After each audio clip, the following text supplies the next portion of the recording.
Well, good morning, everyone. I'll let everyone grab their seats. So last week we resumed our series in Mark. Can anyone, aside from Dad, remember what we talked about?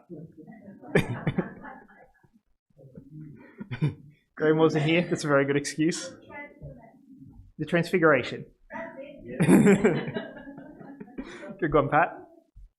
So we have the Transfiguration, which is one of the, I think, high points of the gospel, where Jesus reveals himself in his glory to the disciples, or at least three of them, further confirming to the disciples who he is. It's practically the definition of the mountaintop moment. It's a singular moment of showing his glory and who he is to the three disciples, Peter, James, and John, who went up with him. But as he took 3 disciples up with him, he left 9 disciples behind. And what they had was quite a contrast. And it's what we come to in this next passage, seeing what these 9 were getting up to while that was happening. So let's read. And when they came to the disciples, they saw a great crowd around them, and scribes arguing with them. And immediately all the crowd, when they saw him, were greatly amazed and ran up to him and greeted him. And he asked them, "What are you arguing about with them?" And someone from the crowd answered him, "Teacher, I brought my son to you, for he has a spirit that makes him mute. And whenever it seizes him, it throws him down, and he foams and grinds his teeth and becomes rigid. So I asked your disciples to cast it out, and they were not able." And he answered them, "O you faithless generation, how long am I to be with you? How long am I to bear with you? Bring him to me." And they brought the boy to him. And when the spirit saw him, immediately it convulsed the boy, and he fell to the ground and rolled about, foaming at the mouth. And Jesus asked his father, "How long has this been happening to him?" And he said, "From childhood, and it has often cast him into fire and water to destroy him. But if you can do anything, have compassion on us and help us." Jesus said, "If you can, all things are possible for one who believes." Immediately the father of the child cried out and said, "Help, I believe, help my unbelief." And when Jesus saw that a crowd came running together, he rebuked the unclean spirit, saying to it, "You deaf and mute spirit, I command you, come out of him and never enter him again." After crying out and convulsing terribly, it came out, and the boy was like a corpse, so that most of them said, "He's dead." But Jesus took him by the hand, lifted him up, and he arose. And when he had entered the house, his disciples asked him privately, "Why could we not cast it out?" And he said to them, "This kind cannot be driven out by anything but prayer." So Jesus has gone from the peak of the mountain, where Peter sees him in his glory, and his first instinct is to worship him, to build the tabernacle. Though admittedly he does say for Moses and Elijah as well, but as it says, he was a bit overwhelmed. And then they come down from this glory of the mountain to a noisy argument between the remaining disciples and the scribes. It's almost the opposite of up on the mountain. And I think this is probably the peak of the contrast, is the rebuke that he gives them at the end there. "O you faithless generation, how long am I to be with you? How long am I to bear with you?" That's a huge contrast to, let's build a couple of tabernacles, or the faith of Moses and Elijah. Jesus says generation here, so he's probably talking about almost everybody around. But there's 4 identifiable groups that he's probably talking about. The crowd in general, the scribes, the disciples, and the boy's father. If you're taking notes, you can probably skip the first 2. I don't have much to say about them. There's the crowd, generic, everyone just kind of around, many of whom saw him perform miracles, but didn't end up believing in him, and are otherwise not named in the passage. I don't really have much to say about them. They're not really a focus on the passage, so I'm just going to leave them there. Then there's the scribes. So the scribes, they were probably there arguing with the disciples. about why they'd been unable to drive the demon out of this boy. They could have been calling the disciples phonies, or debating what the Jewish traditions around the correct way to do an exorcism was. But they're probably the antagonists in this argument, stirring up a lot of the commotion. One of the reasons that I would think that Jesus' exclamation is probably referring to them is that it's a close parallel to what he says about the Pharisees in chapter 8, where the Pharisees come up to Jesus and demand a sign from him. But then Jesus says, "Why does this generation," the same word, "seek a sign? Truly I say to you, no sign will be given to this generation." Now, the scribes and Pharisees, they are often kind of lumped together in the Gospels. But the scribes do play a larger role in the second half of Mark, as Jesus gets closer to Jerusalem. So Jesus probably is talking about them here. But much like the rest of the crowd, they're not really a focus of this passage, so I'm just going to leave them there. Arguably, the biggest condemnation from this outcry would be for the disciples, for the 9 remaining disciples. So that's everyone except Peter, James, and John, who just come down the mountain with Jesus. Jesus makes this exclamation after the disciples have failed to perform a healing that he has authorized them to do. Back in, I think, chapter 6, they went through and were going around in pairs and driving out demons and performing exorcisms. If the disciples hadn't failed to do this, then there wouldn't really be a story here. There wouldn't be any sort of significant event or recorded in the Bible. The man would have brought his son to the disciples, they would have healed him, and he would have gone on his way. And Jesus probably would have never appeared in the story. Jesus' rebuke here suggests a failure of faith on the disciples' part. Why this happened, I don't particularly know. It's not like they've never driven out demons before. They've been driving out demons it's been 3 chapters since chapter 6 where he sent them out. And I don't know what made this demon particularly that much harder to drive out. My demonology is very minimal at best. So I can only really go by what Jesus says about it. And the reason Jesus gives them at the end of this passage in private is that this kind cannot be driven out by anything but prayer. Now, if I read between the lines, this implies that the disciples were not using prayer as they were attempting to drive the demon out of the boy. This seems like such a bad idea that some of the commentaries I've read suggested, no, it can't have been that. They must have been talking about the lack of prayer on the part of the boy's father, or they just weren't preparing properly, rather than not praying in the actual driving out itself. They seem to doubt that even the disciples would do something so foolish as trying to do an exorcism without prayer. Jesus gave them authority to drive out demons, but that was not independent of the Father. If the disciples were in fact relying on their own authority and power, then it's no wonder that their attempt failed. It's quite arrogant to think that in their own strength they would be able to drive out demons when all their authority comes through Jesus. It would be like trying to wash your car without the hose plugged into the tap, or trying to drill a hole in a wall without the battery connected to the drill, or trying to go grow grapes off a broken off twig. Not much is going to happen. Their own strength would never be enough. And that's a lesson that's repeated all across the Bible, New Testament and Old.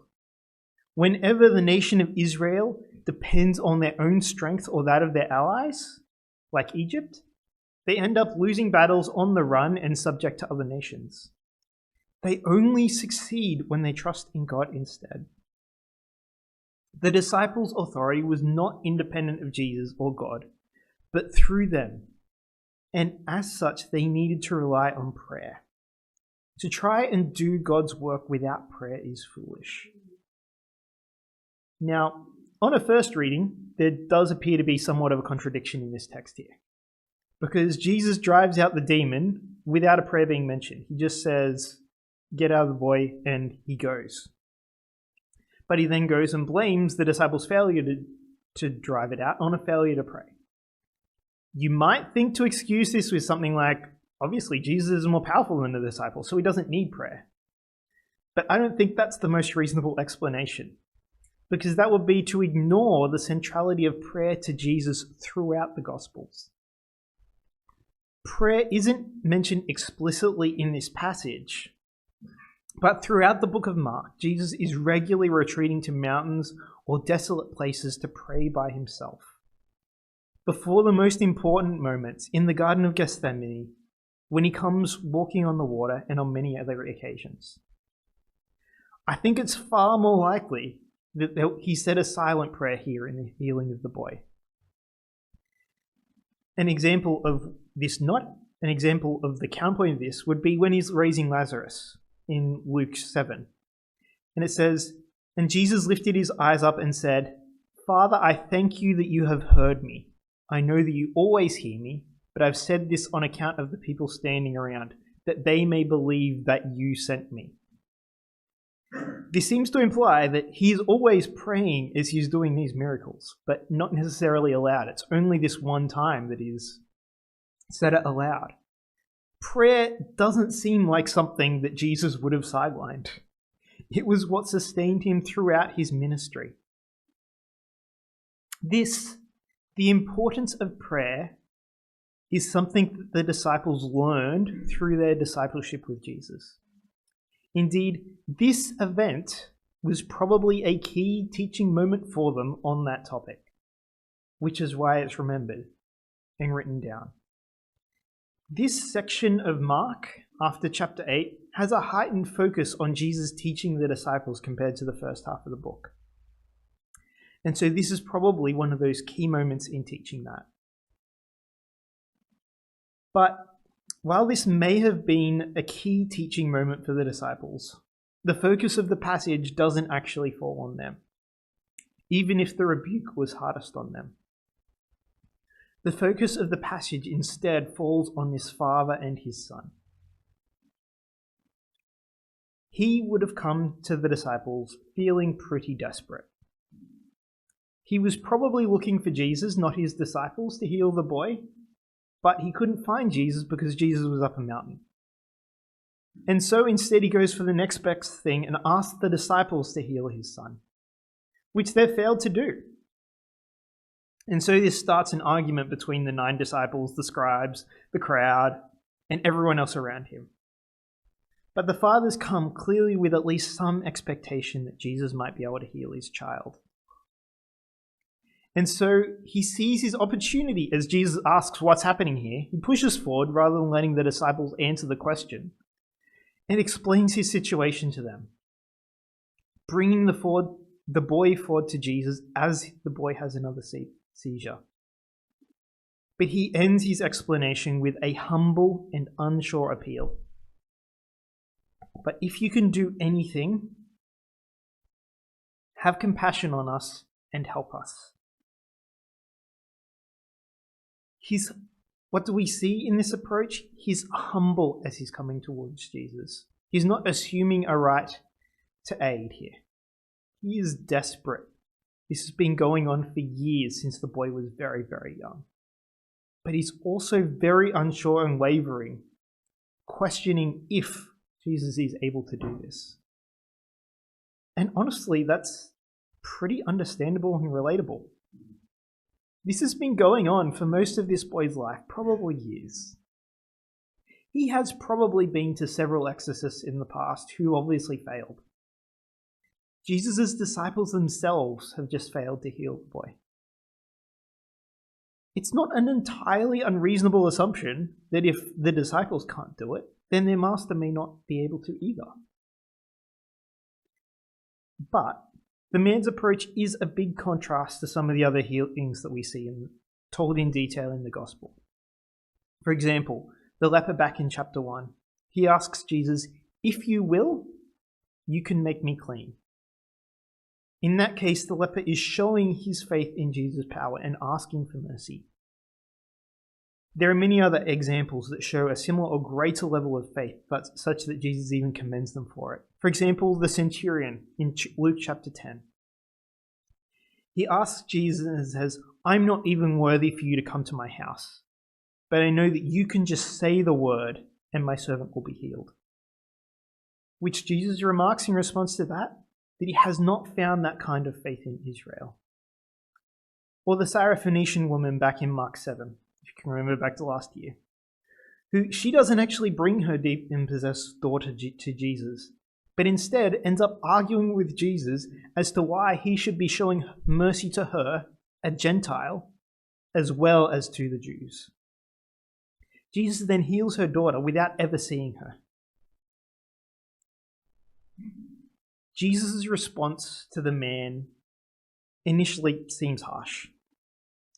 He doesn't really seem to respond to the Father's request, but instead he critiques the wording of the request and the basis for the man asking.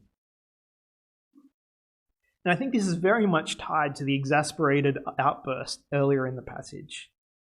The faithlessness of this generation, the whole lot of them, the scribes, the disciples, and this man too. But to the Father, he addresses his solution in this way. To understand why Jesus responded in this way, it comes back to the question that keeps circling around Mark, that keeps coming and being asked and answered. Who is this man? Who is Jesus? If Jesus is just a teacher or just a healer, then phrasing of the Father's request, if you can, is reasonable. I personally wouldn't have an issue going to a doctor and asking, can you help? But if Jesus is God, if he is the Messiah, then asking, if you can, is to question not only his power, but also his identity. The two things go together. If he is God, as he says, then all things are possible. But if something is not possible for him, then he is not God. To trivialize it to a metaphor, it would be like going up to an Olympic weightlifter and then saying, if you can, grab that jug of milk. Be careful, it's 3 liters, it's quite heavy. You could ask that, but it's a trivial task for him. It's almost an insult to be phrasing that with uncertainty.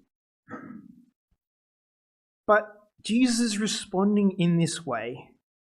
He's not immediately dealing with the demon, the problem that the Father has come to him asking about.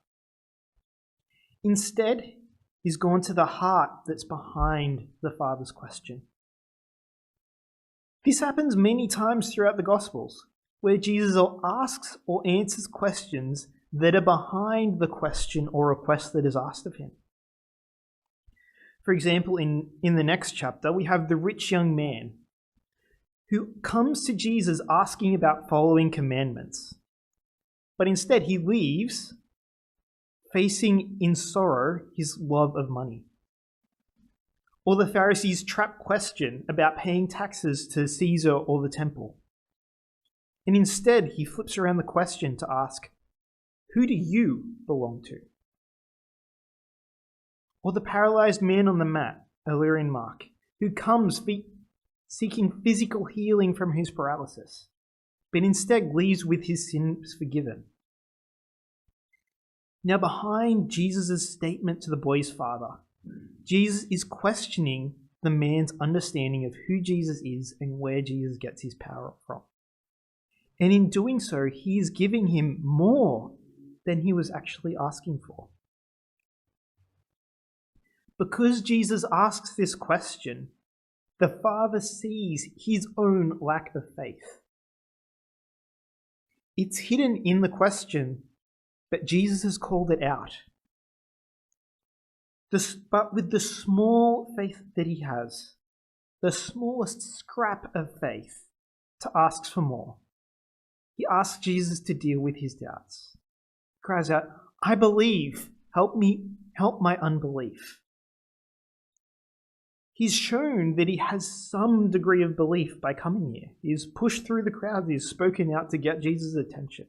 If he didn't believe at all, he would not have come. But he sees that he needs more faith and asks for it. This request is ironically an act of faith. asking for what he trusts Jesus is able to give him. Now, Jesus did not need the Father to have perfect belief in order to drive the demon out of his Son.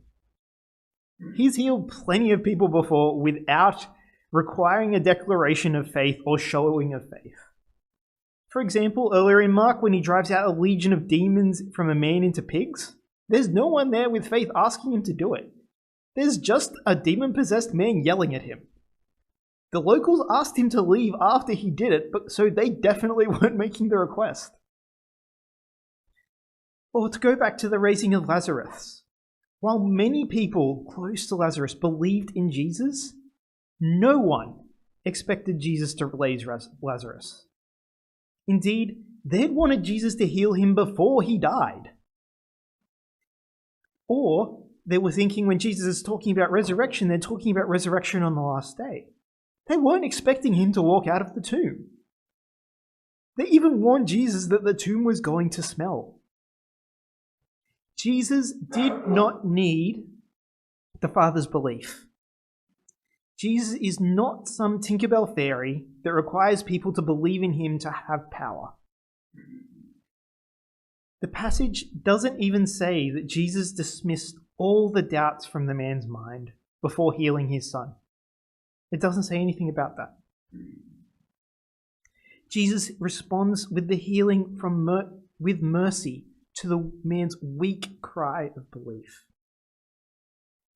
It's not the strength of the Father's belief that brings Jesus to heal his son. It's only the smallest amount of faith, of belief that he needed to throw himself on Jesus and then plead for more. Now, the Father's cry is one that echoes throughout the centuries since. For those of us who doubt, who waver in their belief, for those of us who do believe but whose faith is still too weak to trust, it says that that's okay and gives us the way forward.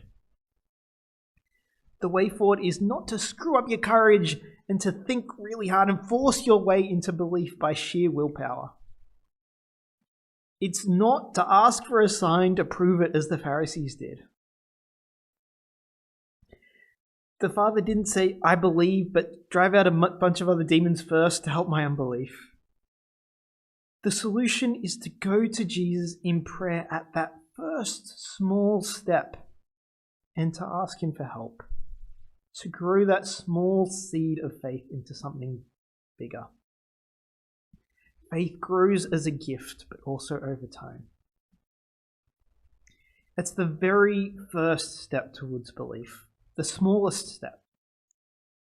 People very rarely come to faith on a Damascus roguelike experience like Paul did, with great glory and visions and overwhelming proof, where they're suddenly overwhelmed and overwhelmingly convinced who Jesus is.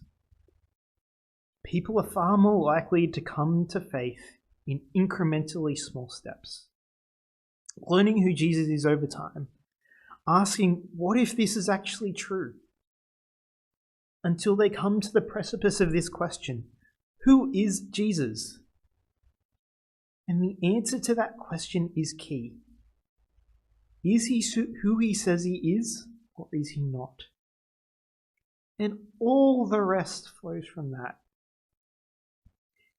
If you can believe that, it's even enough to reach out at that small amount of belief and then pray for more. Pray to know more. Pray to understand and trust more. You might struggle to believe some things, such as that he cares for you. It might twist you up inside to work out what Jesus being God even means. You might find it impossible to see God's hand in suffering, weeping along with Job at the loss of everything. Yelling at God like Jonah when he does the exact opposite of what you want. Singing along with the psalmists as they cry out from the depths of their struggles, mourning the flourishing of the wicked, even questioning if Jesus is really the one alongside John the Baptist as he languishes in Herod's prison. But take it to Jesus and ask him to help you in your unbelief. Let's pray. Dear Jesus, we believe, help our unbelief. Lord, we have our doubts, our questions, the things we don't understand. I pray that you will increase our faith. Help us to trust you more and give us a greater understanding of who you are. I pray this in your name. Amen.